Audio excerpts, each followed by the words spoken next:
Hi, I'm Whitney Fineath. And hi, I'm Sarah Robinson. And And this is welcome to the Creative Lab welcome podcast. to the Creative Lab podcast.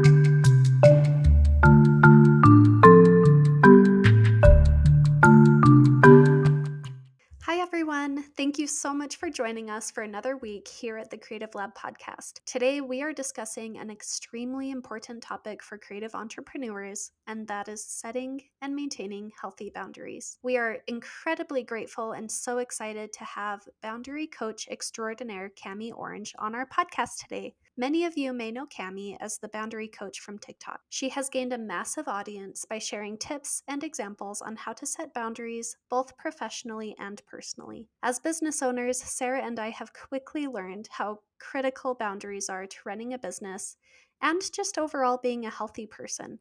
We hope this conversation is helpful and inspiring for you too. We have separated our conversation with her into 2 episodes. So in this first episode, we will cover overall tips and tricks on what boundaries are. And in our second episode with her, we will cover specific scenarios that you all have sent in to ask for help with. And you have sent in some very juicy common scenarios that I think are very common for everyone to deal with. So we're really excited for that. Cami has over 17 years of experience in this area, and we were so thrilled to have her on. So let's go ahead and jump right in. Cami, thank you so much for coming on our podcast. We're so excited to talk with you. Yeah, and we would love to we've introduced you a little bit to our audience, but we'd love to hear just kind of share a little bit about yourself and what you do and all that.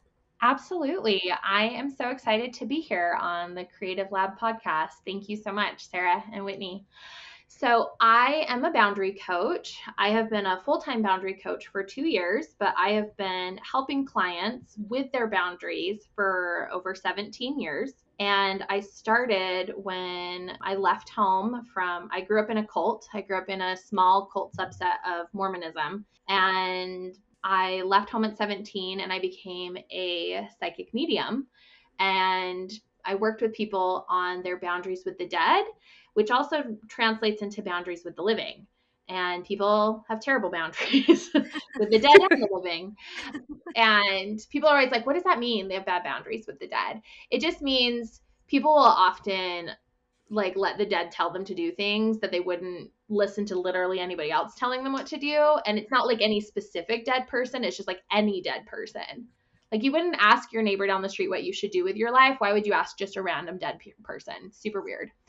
So it's different if you're like talking to your grandma. Do you know what I mean? But people don't do that. They just ask any random dead person for advice. So I started learning about boundaries and helping people with boundaries because I was like, hey, this is not okay. This is messed up. Because I was definitely not raised with boundaries, not, my cult background, 0 boundaries allowed. And so I started to learn them for myself in my personal life. And then I also started using them with my clients as a psychic medium.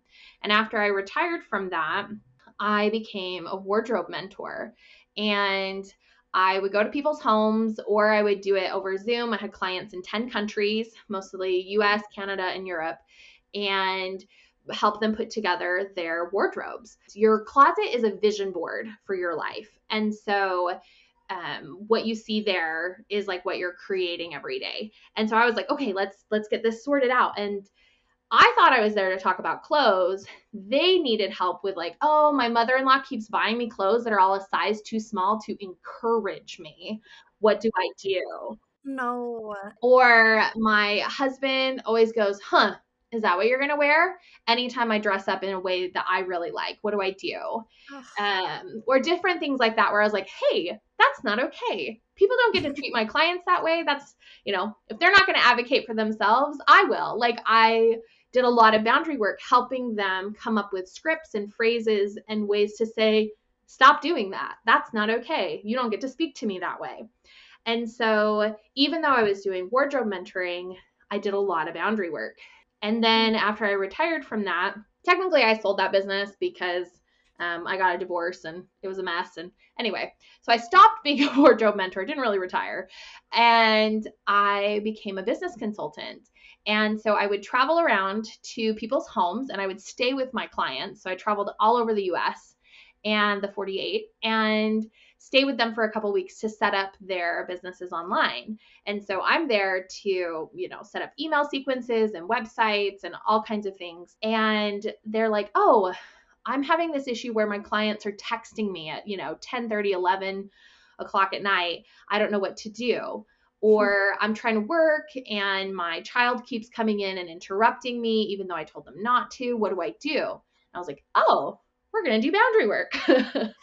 And so I did a lot of boundary work with my business clients. And as a business consultant, I'm an intuitive, I have woo-woo kind of approach to life. And I had a client where I said, oh, you are probably so good at what you do because you have a spiritual gift for connection. And it looks like it's, 10 out of 10 strong, but you're only using it like 40%. And she was like, hold up, what? And so I made her a list of her spiritual gifts, and it turned into an entire business. Like, it was not planned, but I transitioned from being a business consultant to a spiritual teacher, starting with helping people identify what their spiritual gifts are. And then like their entourage, the people that, some people have animals, angels, ancestors, whatever, that walk around with you. And I ended up certifying and training 23 other coaches in the modalities that I created. And I had a full-time business helping people discover their intuition and get their own answers. But within that, people have terrible boundaries. And they're like, oh, I want to do energy work for my friend, but I don't want to tell her I'm going to do energy work on her. That's okay, right? No, Oh, that's not No. okay. You cannot do that.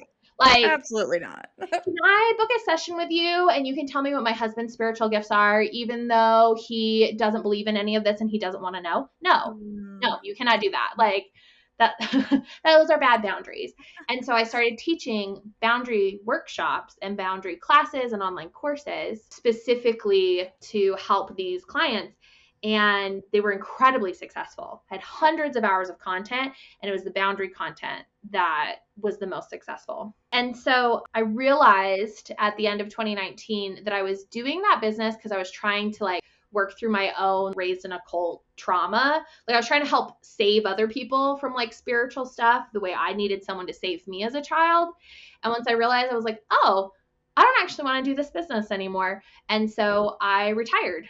And so I closed my business and I sold my coaching program to one of my students. And so she went on and, she certifies coaches. And so it still exists out in the world, but it's just not mine anymore.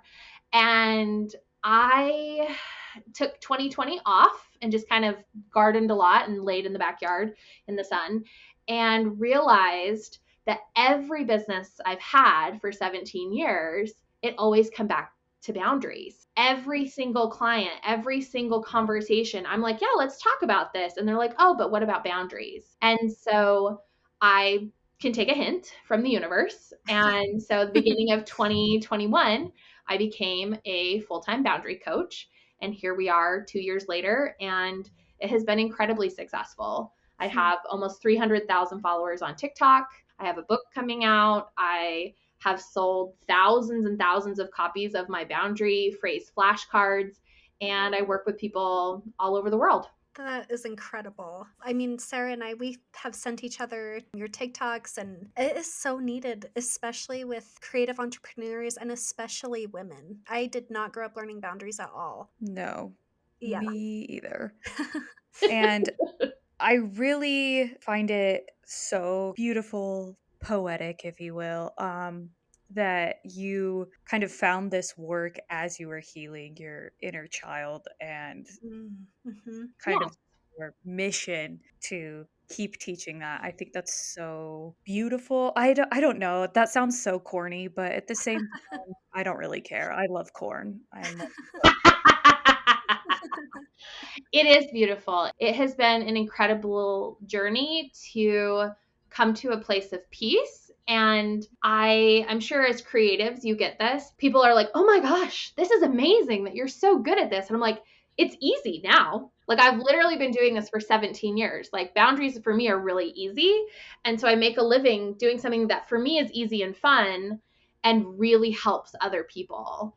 And I've kind of found that sweet spot of like, do something you love and something that makes money. and something that doesn't take, an arm and a leg to create. So I feel very lucky and very privileged to be a full-time boundary coach. That's incredible. And I have to ask, when you first started realizing, hey, I need boundaries, these people I'm interacting with and I care about need boundaries, was that something that you just naturally noticed and started learning about? Or like, did you go to therapy? Or like, what kind of made you aware of that phenomenon? So that is a great question. So I am autistic, and one of my autistic traits is I have supreme, amazing pattern recognition. And so I see the world in patterns all the time. And one of my autistic special interests is people and communication. And so I started noticing these patterns where people would be like, I told them this, and then they didn't listen to me. And I'm like, what did you say? And they're like, well, I said it would be nice if you could, if you have time. And I was like, that's not the same as you told them they have to do it by 5. Like, what? This is not the same language, ma'am. Not at all. And so I noticed this pattern where people are very often indirect, but they think they are being direct. And one of the differences between autistic and allistic, so people who are not autistic are called allistic, ALLISTIC. So autistic communication is just really literal. If you tell me something, I believe you. And because it's just, why would you say something that's not true? Like as an adult, like I've learned like, oh, people lie, but I'm just really direct. And so being surrounded by people who are like, I told them I was direct. I was like, that was incredibly indirect. Like I have no idea what you were trying to say. And so that was where it started, is I started noticing this pattern of people think they're being clear, they're not actually being clear, and then they're very unhappy with the results they're getting. I would say things like, okay to say no to this, but may I share a suggestion with you? And they're like, sure. And I'm like, what if you said, I need you to finish this by 5? Is that possible? They're like, oh, I could never say that. And I was like, why not? And they're like, oh, that's such a jerk thing to say. Really? I need, like, you're their boss. Like, you're like, hey, I need you to finish this by 5 if possible. Is that going to happen? Like, I don't think that's jerk. I think that's so kind. Because what's the other option? They asked in their mind, but they weren't clear. Their employee didn't do what they wanted. And then they're mad at them. And then the employee goes home being like, my boss was kind of mad at me today. And I don't know why. I don't know what's going on. Maybe I'm going to lose my job. Like, it makes everybody's day worse. So clear is kind, as Brene Brown says. Let's just say the thing. Yes. That's so much. And this relates with being a parent, with being a partner, being a boss or an employee. Man, that's amazing. Yeah. I think a weird side effect of growing up incredibly sheltered in a religious extreme cult is there were many things I did not know. Like so many things that people are like, oh yeah, you just know that. And I'm like, but you learn that because someone told you as a child, and nobody ever told me. I remember the first time I was at college and I was putting something in the microwave and my roommate was like, what are you doing? Turns out you can't microwave spoons. Did not know. I didn't grow up with a microwave. Why would I know that? She's like, how do you not know this? Because I've literally only started using microwaves within the last 6 months. Like, I don't know. Like, how would you know that if nobody's ever told you?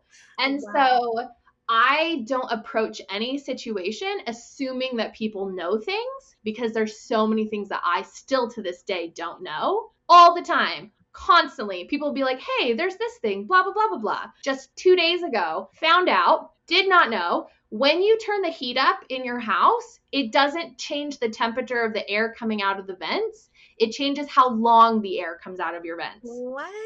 I don't know that. I was like, what? Are you kidding me? And I checked with like 10 friends and they're all like, yeah, obviously. Like everybody else knew. And I was like, I had one friend who's like, I didn't know that, but like everybody else knew that. And I was like, are you kidding You're in good company here, because I had no idea how my heater works. Okay? You're fine. You're in good company. I'm an art kid. No, I'm not a heater technician. Right? Okay. So this idea of like, people think they're being clear and they're assuming knowledge that is not being communicated. I just don't assume. I do not assume that you know what I'm going to say. I don't assume you know what I'm asking. And so I'm going to be as clear as possible because that's what I appreciate when people are communicating with me. Just be really direct. If you need it by 5, just tell me you need it by 5. Don't tell me get to it whenever and then I do it 3 days later and you're pissed. That's not cool. Yeah, it's not helpful for Yeah. anyone. Yeah. So, when you're verbalizing boundaries, what do you feel are the most important components for a boundary? Like, it sounds like clarity, huge. But, like, does that Absolutely. make sense? Like, when Yep. you're coming up with the phrases, kind of what Yeah. are the components? So I believe, big picture, we have 4 choices when we're setting boundaries. On one end of the spectrum, you can choose silence. And there's, we're going to avoid this situation. We're going to not say things. On the other end of the spectrum is an extreme. That's where we call the police, quit the job, break the relationship, burn the bridge, whatever it is. And so people often choose silence for a long time. And then they get so upset or resentful that they swing it out to an extreme. So in the middle of those two, we have indirect and then direct communication. Depending on the culture that you're from, some people are from more indirect cultures where there's more of a shared pool of knowledge. So I don't have to tell you all of the context. If I say, you put on a red hoodie, Sarah, and I was like, oh my gosh, watch out for the wolf. Like, because you pulled your hood up over your head. Like, that I'm referring to Little Red Riding Hood, a fairy tale story, and I'm making a joke because you're wearing a red hood. It's like I said a whole bunch of things without actually saying a whole bunch of things. I don't have to sit you down and be like, so there once was a little girl who went on a journey in the woods. Like, I don't have to tell you the story because you know who Little Red Riding Hood is, right? Yeah. And so when we have the same shared pool of knowledge, it's easier to be indirect because we don't have to say explicit things. I dated this guy and I was sitting at lunch with him and his sister, and he turns to her and he's like, oh, I saw that guy the other day that sold mom the chairs. And she's like, the Irish guy or the green guy? He's like, the green guy. She's like, he's still alive? And he's like, yeah. And then the conversation moved on. And I'm sitting there like, your mom bought chairs? What do you mean he was green? Wait, like, is that his last name? Like, the Green Giant? Like, I have so many questions. Like, what are you talking about? They have this same shared pool of knowledge. And so they had for them, that was a whole conversation without being really, really explicit and clear, because to them it is clear. And so that's indirect communication. It works if you have the same shared pool of knowledge. The problem is we don't. Most people don't have the same shared pool of knowledge. Like, we have diversity in our world. You cannot assume people know what you know. And so the other option, the one that I think is more effective for most scenarios, is direct communication. That's where we are clear. And like your question, what is the basis of boundary setting? To me, you could set boundaries in any of those 4 choices, but the optimal option is to be direct, because you might be talking to, like, my sister, one of her best friends growing up was adopted from Ghana, and somebody made a joke about, oh, you look like Little Red Riding Hood. She was like, what are you talking about? Like, she didn't grow up with that fairy tale. She doesn't know what that means. And so, being clear and being as direct as possible when you're communicating, because there's less context. There's not the same shared pool of knowledge. So when I'm helping people set boundaries, that's where we start is, okay, have you been choosing to be silent? Have you been choosing to be indirect? Have you been choosing to be direct, or have you been choosing extremes? And then we build scripts from there, because knowing where someone is coming from, they're like, oh, I have a tendency to be indirect. Okay, let's work from there. Or I have a tendency to swing it out to extremes. Okay, let's work from there. I have a tendency to just be silently resentful and seething until I blow up like a volcano. Okay, cool. Let's work from there. And so that's the first piece I look at. And then we talk about, who are you setting boundaries with and where? And so, are you setting boundaries with someone that you are emotionally close with, that you have a long-term relationship? Like, this is your partner, this is your parent, this is your child, this is your best friend, someone that you are going to be in their life for an extended period of time. Mhm. and you know them well enough to know like, oh, these are their intentions? Or are you setting boundaries with someone that it's in public or you don't have a close relationship with? It's a short-term interaction and it's just more of a quick off the cuff. Hmm. And so that matters because if I was setting boundaries with my best friend who did something that hurt me, I would use what I call the impact intention sandwich. And so you say what their behavior was, then you say what you think their intention was with that behavior, and then you clarify the impact of that behavior, and then you ask for the behavior you would like to see moving forward. And so this works well with people you're close with and you're having a one-on-one private conversation. So I'd say, hey, when you, oh gosh, I'm trying to think of a real example. Oh, when you came over to my house to visit and you just started cleaning the kitchen without checking with me first, I know your intention was to be helpful. And that was helpful because, you know, the kitchen was clean. But I also felt like the impact of that was that you were criticizing my housekeeping. In the future, I am totally okay if you want to wash my dishes, but will you check with me first and say, hey, is it okay if I wash dishes before you just start? That would be really supportive. That's a one-on-one conversation, right? Like that's direct, that's kind, that's very clear. But that works well with people that you're close with versus if I was talking to somebody who is like a coworker I don't see very often and it's more of a quick off the cuff and they're like, "Oh my gosh, did you see how fat so and so is getting?" Oh I would say, no. "Hey, that is No. not okay to talk about people like that. Let's focus on this meeting and then change the subject." So that is a short script is what I call them. And it's a disruptor, a statement, and then a transition. So a disruptor is like, hey, oh, stop, ugh. Some I have one friend, she sniffs and I can't sniff. Like that's not how my nose, like, I mean, I kind of can, but like, it's like noticeably loud where she like makes this loud sniff and it's enough to catch people off guard. So you use a disruptor because you're basically interjecting what's happening and you're like stopping it. And then you say the statement, we're not going to talk about people's bodies that way, or that's deeply inappropriate, or that's not okay to say that at work, or whatever the statement is. And then the transition is you're helping them save face and you're moving the conversation on because you're not there to get into an argument. You're not there to discuss with them. No, actually, it is okay if we sit around in this business meeting and critique so and so's weight gain. Like, no, we're not talking about that. We're going to get back into the meeting. So, another transition would be like, did you see the flowers that were growing outside? Like, oh, let's change the subject. Have you planted zucchini this year? Like, I always go with like gardening and weather. Rain?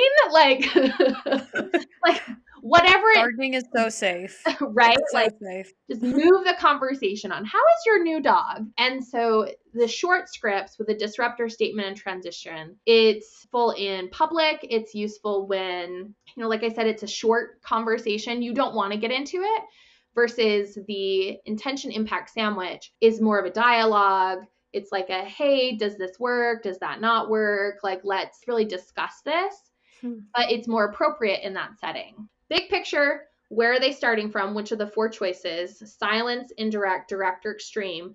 And then who are they setting boundaries with? People they're emotionally close with and they have a long relationship with, intention, impact, sandwich, or short, off the cuff, short scripts, disruptor, statement, transition. I love that. That is perfect. So, Cami, I have found in my personal life the most difficult part of setting boundaries for me is the emotions. Ideally, it would be pretty easy to like communicate clearly and in these, clear, simple kind ways. But like the emotions of like guilt and like fear and anxiety. Do you have any tips on managing those emotions while also communicating boundaries? Can I add on to that question as Yes. someone who is a little bit more direct, more blunt? How do I make it more comfortable for people to set boundaries with me, if that makes sense? Oh, those are both really good questions. To answer your question, Whitney, the underlying piece of what you just asked is, am I responsible for other people's feelings? What happens if they have feelings about my feelings? Who is in charge of the feelings? Who is in charge of managing the feelings? Getting really clear on how you were taught. Some people come from families or, there's gendered societal expectations of like, hey, if you are this person in this role, you are responsible for the feelings of all these other people. And if you're this person in this role, you're not responsible for anybody else's feelings. For me, been really helpful when I'm like, oh, I'm trying to modify my behavior so other people will have different feelings about me. Okay, that doesn't mean it's good or bad, or, I'm not placing a judgment on that. Sometimes that's what we need to do in that moment, but also to just notice. And so my advice would be to lean into your curiosity. Choose curiosity instead of fear. Don't be afraid of like, oh, I feel guilty. Just sit with it and be like, when I said, hey, I am not available to bring 3 dozen cookies to the bake sale, but I'd be happy to donate $25 for you to buy some. And they were like, oh, well, you're supposed to do cookies. I feel anxious. I wonder why I feel anxious. Oh, I feel anxious because I'm afraid that they're going to think I don't really care about my child, or that I'm a bad parent because I didn't show up for the bake sale, or whatever the fear is. And it gives you permission to just kind of notice if you're choosing curiosity. And then from there, there's so many options that exist in the world for dealing with feelings. That first step of like, oh, yeah, when I set boundaries with my clients, I feel afraid that they'll be angry at me. Oh, okay. Like, that's interesting. I'm going to just notice that and be curious. Why am I so afraid of their anger? Where does that come from? That's so interesting. I think that's so helpful also, because I think if someone is hopefully like emotionally mature, is a healthy relationship, like they will listen and respect, your boundaries. So Yeah, I love that. That's absolutely. so helpful. Yeah. And to answer your question, Sarah, of, if you're setting boundaries with people and you want to make it easy for them to set boundaries back with you, it's similar to Whitney's question of like, you're not responsible for them. Hmm. Ultimately, like, unless it's a child that you have like custody of, you are not responsible for that person. They are a grown ass adult. They get to say how they feel and ask for what they want. And you can say, hey, this is what works for me. If there's something else that works for you, please let me know. Or, hey, I would love to see you at 5. And if 5 works, great. And if 5 doesn't work, just let me know. And open that door. And I use a lot of that language. I will tell you, once you get good at setting boundaries, people feel safer with you, and they Mm. are more likely to set boundaries with you because you have set boundaries with them. When you've set kind and direct boundaries with others, they are like, oh, Sarah's a safe person. I can say, hey, that's actually not going to work for me. I got to, change this or that. And it's okay. You're not going to be mad. Because when you had an issue with them, you were like, oh, hey, I know that your intention was to be helpful, but that actually was really inconvenient when you did that. So in the future, would you please not? And they're like, oh, okay. Yeah, I will definitely not do that again. And you're good. And you aren't like being weird or mean about it. So that's probably the easiest way is on a language level, you leave the door open, but specifically you set boundaries in a kind and direct way, and people will feel safe setting boundaries with you. I like that because sometimes I don't know if I've just been giving the script to myself or if I've been it's probably that. It's typically that, but I feel guilty just because I too am very blunt, and I don't know if blunt's the right word, but I will just say it how it is. And like if someone's bothering me, I'll just be like, dude, like cut the crap. But I will say it nicely sometimes. Most of the time I will say it nicely. I'd like to think I'm a nice person. Oftentimes afterwards, I rather than in the moment, I get very self-conscious. I'm like, I really hope I didn't make anyone feel uncomfy. You know what I mean? Yeah. But I guess it comes down to what you were talking about of people can speak for themselves. It is not my job to, I It's not guess. your job to manage their feelings. I Mhm. invite you Yeah. to reframe it in your mind if you would like. You have a big heart and you really care about people. And I think that is a beautiful trait that you care about people so much. You want them to never have pain and Hmm. to never have discomfort Oh, and to never be the source of any pain or discomfort that anybody has. That is an incredibly generous, loving thing to want for others. I think that's really beautiful. And I think it is so kind of you to say, hey, I care about you so much that I am not willing to build resentment in our relationship by Mhm. not communicating that you are bugging the shit out of me right now. And like that, I think is kind. And so those four choices with boundaries, there's silence, there's indirect, there's direct, and there's extreme. What I have noticed is that the more you communicate boundaries like earlier in the process, when the issue is a 2 out of 10, you're like, oh, hey, could you not? And they're like, oh, yeah, I Oh won't. yeah. Then there's not a lot of emotion involved. But when you wait and it goes from a 2 to a 3 to a 4 to a 5, then like you're at an 8, you're like, will you please stop doing that? Like, it's so hard to say it in a kind way because you're upset, and that's Yeah. valid. And so the more comfortable you get with setting boundaries earlier and sooner in the process, the less intense it is. The more like it's really casual. Like, oh, hey, Yeah. like I would appreciate it if you didn't tap your pen like that, or if you need to tap your pen like that, I'm going to go sit over here because I need to focus right now. And they're like, oh, okay. And they might need to tap their pen because it's a stim thing and that's helping them think. And you're like, cool, I'll go sit over there, or I'll put my headphones on, or, oh, I have a stim toy, I can switch to that instead. Like, it's a conversation of accommodations and it's a negotiation, as opposed to like, if you do not stop tapping that pen, I'm going to break it. Like, have Yeah. to say it that way. I would love to point out something here that I'm noticing, and I feel like I've tried really hard to learn this past year, is like setting boundaries. It isn't about controlling someone else. Like you're not like, if you don't stop tapping the pen, I'll take the pen away. You're like, if you need to tap the pen, I'm going to move myself to a safer, better location for myself. Yeah. Because I think sometimes some people I've interacted with don't understand that, like nuance. So that's super interesting. Yeah, that's why I say a boundary is a communicated expression of what's okay and what's not okay. Mhm. It's okay if you tap the pen.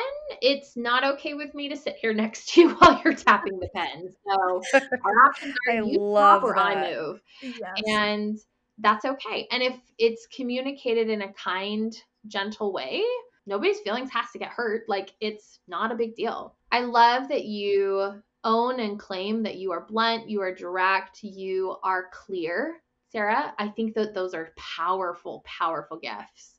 And so I invite you to embrace both pieces of that you have the capacity to be incredibly clear, as well as a very large, generous heart.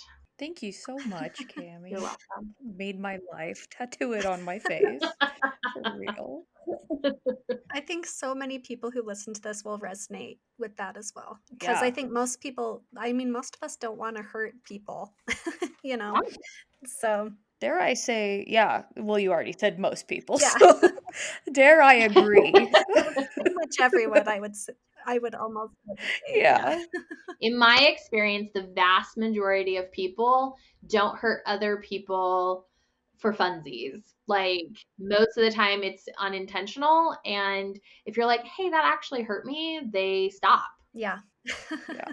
Well, amazing. Yes. Okay. We are so excited for everything we've learned this episode. Join us for the next episode. We're going to walk through some specific scenarios from creative entrepreneurs that were sent in. So, we're just going to cover some really common situations where we can learn how to set better boundaries with Cami.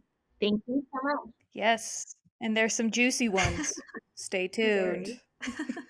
Thank you so much for joining us with Cami today. We hope this conversation helped inspire and motivate you to improve your communication and boundaries, as it definitely taught and inspired both of us. We have linked Cami's website and resources in the show notes, as well as any other resources we discussed. To support our work, you can subscribe wherever you are listening, and even leave a 5-star review if you're feeling especially generous. Join us again next week, and until then, stay creative. Bye!